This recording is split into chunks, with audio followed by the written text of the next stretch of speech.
Hello ನಮಸ್ತೆ ಎಲ್ರಿಗೂ. ನಿಮ್ಗೆಲ್ಲರೂ ಹತ್ತಿರದ ಸಂಬಂಧಿಕರ ಮದುವೆಗಳಿಗೆ ಹೋಗ್ಲಿಕ್ಕಿದೆ, ಫಂಕ್ಷನ್ಗೆ ಹೋಗ್ಲಿಕ್ಕಿದೆ, ಈವೆಂಟ್ಗೆ ಹೋಗ್ಲಿಕ್ಕಿದೆ, ಮುಖ ಸಿಕ್ಕಾಬಟ್ಟೆ ಡಲ್ ಆಗಿದೆ.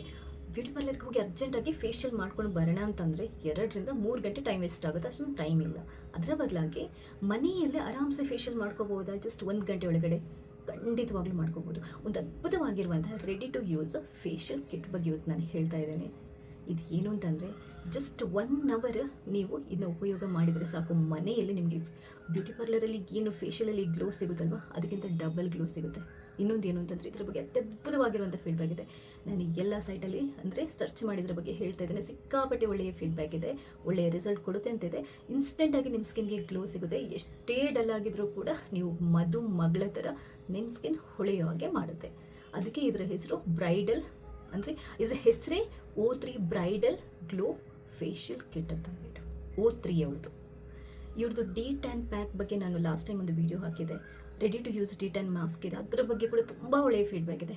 ಈ O3 ಬ್ರೈಡಲ್ ಫೇಶಿಯಲ್ ಕಿಟ್ ಏನಿದೆ ಇದು ಇಂಡಿಯಾದಲ್ಲಿ ನಂಬರ್ 2 ಟಾಪ್ ಸೆಲ್ಲಿಂಗಲ್ಲಿ ನೈಕಾದಲ್ಲಿ. ಇದರ ಫೀಡ್ಬ್ಯಾಕ್ ಕೂಡ ಅಷ್ಟೇ 4.4 ರೇಟಿಂಗ್ಸ್ಗಿಂತ ಜಾಸ್ತಿ ಇದೆ.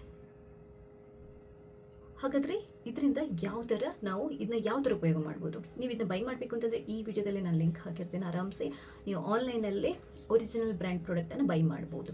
ಎಲ್ಲ ಕಡೆ ನೀವು ಬೈ ಮಾಡುವಾಗ ಬ್ರ್ಯಾಂಡ್ ಕರೆಕ್ಟಾಗಿ ಚೆಕ್ ಮಾಡ್ಕೊಳ್ಳಿ. ನಾನು ಅಫಿಷಿಯಲ್ ಸೈಟಿನ ಅಂದರೆ ನೈಕಾದವರು ಅದರ ಅಫಿಷಿಯಲ್ ಆಗಿ ಸೆಲ್ ಮಾಡ್ತಾರೆ, ಅವರ ಸೈಟಿಂದನೇ ಆ ಲಿಂಕನ್ನು ಹಾಕಿರ್ತೇನೆ. ನೀವು ಆರಾಮ್ಸೆ ಬೈ ಮಾಡ್ಬೋದು ಒರಿಜಿನಲ್ ಪ್ರಾಡಕ್ಟನ್ನು. ಇದರಲ್ಲಿ ಏನೆಲ್ಲ ಇರುತ್ತೆ? ಇದರಲ್ಲಿ ನಿಮಗೆ 6ರಿಂದ 7 ಪ್ರಾಡಕ್ಟ್ಗಳಿರುತ್ತೆ.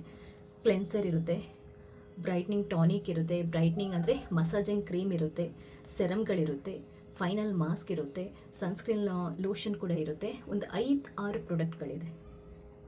ನೀವು 1 ಅವರ್ ಅಂದರೆ ಈವೆಂಟ್ಗೆ ಹೋಗೋಕ್ಕಿಂತ ಒಂದು 2 ದಿನ ಮುಂಚೆ ಈ ಫೇಶಿಯಲನ್ನು ಮಾಡ್ಕೋಬೋದು. ಫಸ್ಟ್ ಏನು ಅಂತಂದರೆ ಇದರಲ್ಲಿ ಕ್ಲೆನ್ಸಿಂಗ್ ಮತ್ತು ಇನ್ನೊಂದು ಹೇಳ್ತೀನಿ, ಇದು ಎಲ್ಲ ಟೈಪ್ ಆಫ್ ಸ್ಕಿನ್ ಅವರಿಗೂ ತುಂಬ ಸೇಫ್. ಆದರೂ ಮತ್ತೆ ಹೇಳ್ತೀನಿ, ತುಂಬ ಸೆನ್ಸಿಟಿವ್ ಸ್ಕಿನ್ ಅಂತಂದರೆ ಕೆಲವರಿಗೆ ಏನು ಹಚ್ಚಿದ್ರು ಆಗಲ್ಲ ಅನ್ನೋವಂಥವ್ರು ಇದನ್ನ ಟ್ರೈ ಮಾಡೋದಕ್ಕೆ ಹೋಗಬೇಡಿ. ಹಾಗೆಯೇ ಮುಖ ತುಂಬ ಎಲ್ಲ ಮೊಡವಿದೆ, ಸಿಕ್ಕಾಪಟ್ಟೆ ರ್ಯಾಷಸ್ ಇದೆ, ಅಥವಾ ಸ್ಕಿನ್ ಏನಾದರೂ ಡ್ಯಾಮೇಜ್ ಆಗಿದೆ ಅಂತ ಇದ್ರೂ ಕೂಡ ಅಂಥ ಟೈಮಲ್ಲಿ ಉಪಯೋಗ ಮಾಡೋಕ್ಕೆ ಹೋಗಬೇಡಿ. ಬೇರೆ ಎಲ್ಲರೂ ಉಪಯೋಗ ಮಾಡ್ಬೋದು. ಮತ್ತು ಇನ್ನೊಂದು ಹೇಳ್ತೀನಿ, ಏನೇನಾದರೂ ಹಚ್ಚೋಕ್ಕಿಂತ ಮುಂಚೆ ಫಾಸ್ಟ್ ಟೆಸ್ಟ್ ಮಾಡ್ಕೊಳ್ಳಿ. ಫಸ್ಟ್ ಇದರಲ್ಲಿ ಕ್ಲೆನ್ಸಿಂಗ್ ಫಾರ್ಮ್ ಇರುತ್ತೆ, ಅಂದರೆ ಮುಖನ ಕ್ಲೀನ್ ಮಾಡುವಂಥ ಒಂದು ಲೋಷನ್ ಅಥವಾ ಫೋಮ್ ಇರುತ್ತೆ. ಇದನ್ನ ಹೇಗೆ ಅಂತಂದರೆ ನೀವು ಮುಖನ ಫಸ್ಟ್ ಒಂದ್ಸರಿ ಕ್ಲೀನಾಗಿ ತೊಳ್ಕೊಂಡು ಒರೆಸ್ಕೊಳ್ಳಿ. ಅದಾದ ನಂತರ ಈ ಫೋಮನ್ನು ಹಚ್ಕೊಂಡು ಒಂದು 2ರಿಂದ 3 ನಿಮಿಷ ಮಸಾಜ್ ಮಾಡಿಕೊಂಡು ಕ್ಲೀನಾಗಿ ಒರೆಸಿ ಅಥವಾ ನೀವು ತೊಳ್ಕೊಂಡ್ಬಿಡಿ. ಅದಾದ ನಂತರ ನೆಕ್ಸ್ಟ್ ಸ್ಟೆಪ್ ಡಿ10 ಪ್ಯಾಕ್ ಅಂತ ಅಂದ್ಬಿಟ್ಟು, ಮುಖ ಟ್ಯಾನ್ ಆಗಿರುತ್ತೆ, ಡಲ್ ಆಗಿರುತ್ತೆ, ಅದನ್ನ ಕಮ್ಮಿ ಮಾಡೋದಕ್ಕೆ ಡಿ10 ಪ್ಯಾಕ್ ಇರುತ್ತೆ. ಅದನ್ನ ಹಚ್ಬಿಟ್ಟು ಒಂದು 10ರಿಂದ 15 ನಿಮಿಷ ಬಿಟ್ಟು ಮುಖನ ನೀವು ಕ್ಲೀನ್ ಮಾಡ್ಕೊಡುವಂಥದ್ದು. ಅದಾದ ನಂತರ ಮುಖನ ಒರೆಸ್ಬಿಟ್ಟು ವೈಟ್ನಿಂಗ್ ಟಾನಿಕ್ ಅಂತ ಒಂದು ಬರುತ್ತೆ, ಅದನ್ನ ಹಚ್ಬಿಟ್ಟು ಈ ಥರ ಮಾಡಿ ಒಂದು 2ರಿಂದ 3 ನಿಮಿಷ ಬಿಟ್ಬಿಡಿ. ತೊಳ್ಕೊಳ್ಳಿಕ್ಕಿಲ್ಲ. ಇದು ಏನು ವೈಟ್ನಿಂಗ್ ಟಾನಿಕ್ ಅದು ಸ್ಕಿನ್ಗೆ ಅಬ್ಸರ್ವ್ ಆಗಬೇಕು, ಅಂದರೆ ಆವಾಗಲೇ ನಿಮ್ಮ ಸ್ಕಿನ್ನಿಗೆ ಆ ಬ್ರೈಟ್ನಿಂಗ್ ಅಥವಾ ಗ್ಲೋ ಬರುತ್ತೆ. ಸೊ ಅದನ್ನ ಆ ಥರ ಅಂದರೆ ಎಳ್ಕೊಳ್ಳೋಕ್ಕೆ ಬಿಡಿ, ಅದನ್ನ ತೊಳ್ಕೊಳ್ಳಿಕ್ಕಿಲ್ಲ. ಟಾನಿಕನ್ನು ಅದು ಹಾಕಿ ಒಂದು 2-3 ನಿಮಿಷ ಆದ ನಂತರ ಮಸಾಜಿಂಗ್ ಕ್ರೀಮ್ ಅಂತ ಬರುತ್ತೆ, ಅದರಲ್ಲಿ ನೀವು ಒಂದು 8ರಿಂದ 10 ನಿಮಿಷ ಕ್ಲೀನಾಗಿ ಮುಖನ ಮಸಾಜ್ ಮಾಡ್ಕೋಬೇಕು. ಮುಖನ ಮಸಾಜ್ ಮಾಡಿಕೊಂಡು ತೊಳ್ಕೋಬೇಕು. ಈ ಮಸಾಜಿಂಗ್ ಕ್ರೀಮ್ ನಿಮ್ಮ ಮುಖನ ಸಾಫ್ಟನ್ ಮಾಡುತ್ತೆ, ಆಯಿತಾ? ಅದಾದ ನಂತರ ಇನ್ನೊಂದು ವೈಟ್ನಿಂಗ್ ಸೆರಮ್ ಅಂತ ಬರುತ್ತೆ. ನೀವು ಮಸಾಜ್ ಕ್ರೀಮ್ ಹಾಕಿ 8ರಿಂದ 10 ನಿಮಿಷ ಮಸಾಜ್ ಮಾಡಿ ನೀವು ಮುಖ ಒರೆಸ್ಕೊಂಡು ಬಿಡಿ ಬಟ್ಟೆಯಲ್ಲಿ ಅಥವಾ ತೊಳ್ಕೊಂಡು ಬಿಡಿ. ಅದಾದ ನಂತರ ಮುಖನ ಒರೆಸಿ ವೈಟ್ನಿಂಗ್ ಸೆರಮ್ ಅಂತ ಬರುತ್ತೆ, ಒಂದು 2-3 ಡ್ರಾಪ್ ಹಾಕಿ ಆ ಸೆರಮನ್ನು ಮತ್ತೆ ಮುಖಕ್ಕೆ ಎಳ್ಕೊಳ್ಳಿಕ್ಕೆ ಬಿಡುವಂಥದ್ದು. ಸೆರಮ್ ಮತ್ತು ಟಾನಿಕನ್ನು ಹಾಕಿ ತೊಳ್ಕೊಳ್ಳಿಕ್ಕಿಲ್ಲ, ಆಯಿತಾ? ಸೊ ವೈಟ್ನಿಂಗ್ ಸೆರಮನ್ನು ಹಾಗೆಯೇ ಮುಖದಲ್ಲಿ ಬಿಟ್ಬಿಡಿ. 2-3 ನಿಮಿಷ ಆದ ನಂತರ ಪವರ್ ಮಾಸ್ಕ್ ಅಂತ ಬರುತ್ತೆ, ಅಂದರೆ ಇದೊಂಥರ ಪೀಲ್ ಆಫ್ ಮಾಸ್ಕ್. ಆ ಮಾಸ್ಕನ್ನು ಹಚ್ಕೊಂಡು ನೀವೊಂದು 10ರಿಂದ 12 ನಿಮಿಷ ಅಥವಾ 15 ನಿಮಿಷ ಬಿಟ್ಟು ಪೀಲ್ ಮಾಡಿ ತೆಗಿಬೋದು, ಪವರ್ ಮಾಸ್ಕ್. ಅದಾದ ನಂತರ ಅರ್ಟಿನ್ ಸೆರಮ್ ಅಂತ ಬರುತ್ತೆ. ಇದು ನಿಮ್ಮ ಸ್ಕಿನ್ ಅನ್ಈವನ್ ಟೋನ್ ಇದ್ದರೆ ಈವನ್ ಟೋನ್ ಕೊಡುತ್ತೆ. ಈ ಅರ್ಟಿನ್ ಸೆರಮ್ ಅಂತ ಅಂದ್ಬಿಟ್ಟು ಅದನ್ನು ಕೂಡ ನೀವು ಆ ಸೆರಮನ್ನು ಹಚ್ಬಿಟ್ಟು ಹಾಗೆಯೇ ಸ್ಕಿನ್ನಲ್ಲಿ ಬಿಡೋದು. ನಾನು ಹೇಳ್ತೀನಿ ಕೇಳಿ, ಟಾನಿಕ್ ಸೆರಮ್ ಒಂದು ಇದರಲ್ಲಿ ವೈಟ್ನಿಂಗ್ ಟಾನಿಕ್ ಇರುತ್ತೆ, ಫಸ್ಟ್ ಸ್ಟೆಪ್ನಲ್ಲಿ ಹಚ್ಕೊಳ್ಳೋದು, ಅದನ್ನು ಮುಖದಲ್ಲಿ ಅಬ್ಸರ್ವ್ ಆಗೋಕ್ಕೆ ಬಿಡೋದು. ವೈಟ್ನಿಂಗ್ ಸೆರಮ್ ಇರುತ್ತೆ, ಅದನ್ನು ಕೂಡ ಅಬ್ಸರ್ವ್ ಆಗೋಕ್ಕೆ ಬಿಡೋದು. ಅರ್ಟಿನ್ ಸೆರಮ್ ಇರುತ್ತೆ, ಅದನ್ನು ಕೂಡ ಅಬ್ಸರ್ವ್ ಆಗಲಿಕ್ಕೆ ಬಿಡೋದು. ಟಾನಿಕ್ ಇದೆಲ್ಲ ಹಚ್ಚಿ ನಾವು ತೊಳ್ಕೊಳ್ಳಿಕ್ಕಿಲ್ಲ. ಅದಾದ ನಂತರ ಅರ್ಟಿನ್ ಮಾಸ್ಕ್ ಅಂತ ಬರುತ್ತೆ, ಇದು ಫೈನಲ್ ಗ್ಲೋ ಕೊಡುವಂಥದ್ದು. ಇದೊಂದು 10-15 ನಿಮಿಷ ನೀವು ಇದನ್ನ ಹಚ್ಬಿಟ್ಟು ತೊಳ್ಕೊಳ್ಳುವಂಥದ್ದು ಅಷ್ಟೇ. ಅದಾದ ನಂತರ ಕೊನೆಗೆ ಮುಖನ ಒರೆಸ್ಕೊಂಡು SPF 30 ಅಂತ ಸನ್ಸ್ಕ್ರೀನ್ ಲೋಷನ್ ಇದೆ, ಅದನ್ನ ಮುಖ ಕುತ್ತಿಗೆ ಎಲ್ಲದಕ್ಕೆ ಹಚ್ಚಿ ಬಿಡೋದು. ಇಷ್ಟು ಸ್ಟೆಪ್ಸ್ ಇದೆ. ನಿಮ್ಗೆ ಇದೆಲ್ಲದನ್ನು ಮಾಡೋದಕ್ಕೆ 1 ಗಂಟೆ ಸಾಕು.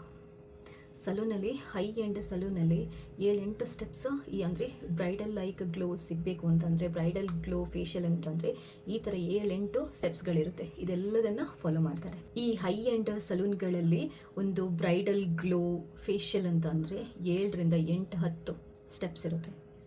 ಸೇಮ್ ಈ O3 ಫೇಶಿಯಲ್ ಕಿಟ್ಟಲ್ಲಿ ಕೂಡ 7ರಿಂದ 10 ಅಂದರೆ ಒಂದು 5ರಿಂದ 7 ಸ್ಟೆಪ್ಸ್ ಇದೆ.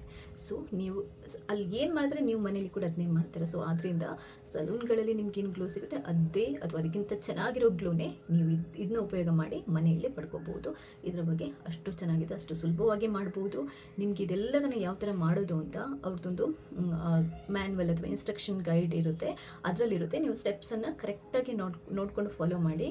ಮತ್ತೆ ಹೇಳ್ತಾ ಇದ್ದೇನೆ, ಹಚ್ಚೋಕ್ಕಿಂತ ಮುಂಚೆ ಪ್ಯಾಚ್ ಟೆಸ್ಟ್ ಕೂಡ ಮಾಡೋದನ್ನು ಮರಿಬೇಡಿ. ಸೊ ಮದುಮಗಳ ಥರ ಹೊಳಿಬೇಕು ಅಂತಂದರೆ ಫೇಶಿಯಲ್ ಮಾಡ್ಕೊಳ್ಳೋಕ್ಕೆ ನಾವು ಬ್ಯೂಟಿ ಪಾರ್ಲರ್ಗೆ ಹೋಗಬೇಕು ಅನ್ನೋಂಥ ಅವಶ್ಯಕತೆ ಇಲ್ಲ, ಮನೆಯಲ್ಲೇ ಆರಾಮ್ಸೆ ಮಾಡ್ಕೋಬೋದು. ಈ O3 ಫೇಶಿಯಲ್ ಬ್ರೈಡಲ್ ಕಿಟ್ಟನ್ನು ನೀವು ಮನೆಗೆ ತೊಗೊಂಬಂದು ಆರಾಮ್ಸೆ ಉಪಯೋಗ ಮಾಡ್ಬೋದು. ಈ ವಿಡಿಯೋ ಇಷ್ಟ ಆದರೆ ಲೈಕ್ ಮಾಡಿ, ನೀವು ಮಾತ್ರ ನೋಡೋದಲ್ಲ ಬೇರೆಯವ್ರಿಗೆ ಶೇರ್ ಮಾಡೋದನ್ನು ಮರಿಬೇಡಿ. ಥ್ಯಾಂಕ್ಸ್ ಎಲ್ರಿಗೂ.